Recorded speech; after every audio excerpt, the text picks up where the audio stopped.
In the year that now equates to 74 BC, a war broke out between two of the rival powers vying for control of Asia Minor.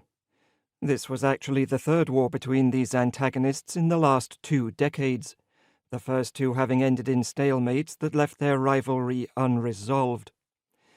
The two belligerent powers were opposites in both their political structures, an oligarchy versus an oriental monarchy, and their geographical heartlands, a power from the west and a native power from Asia Minor.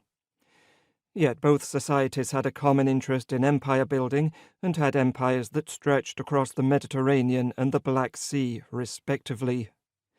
The two powers in question were the Roman Republic and the Pontic Empire.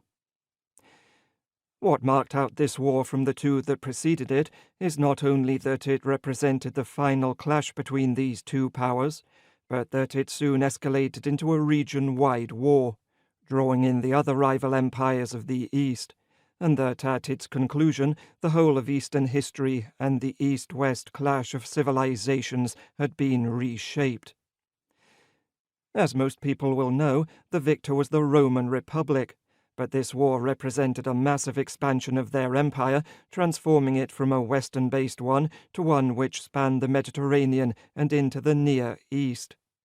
Though Rome had been fighting Eastern powers for over a century, prior to this war, its physical empire was nothing more than 2 footholds in Asia Minor, to the east and south.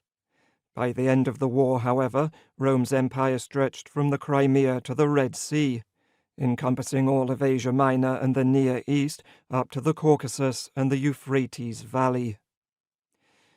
The war also marked the penultimate stage in the collapse of the Hellenistic world, forged after the death of Alexander the Great, and saw the extinguishing of the once mighty Seleucid Empire along with the newer rising powers of the Pontic and Armenian empires. Furthermore, it laid the foundations for the clash that came to define the subsequent history of the ancient East, between the empires of Rome and Parthia.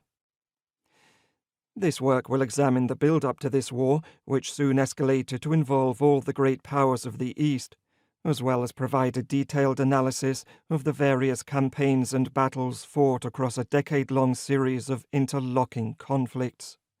This will cover the key Battle of Tigranokerta, one of Rome's greatest victories in the East, as well as the Roman triumphs at Cyzicus, Cabeira, and Artaxata.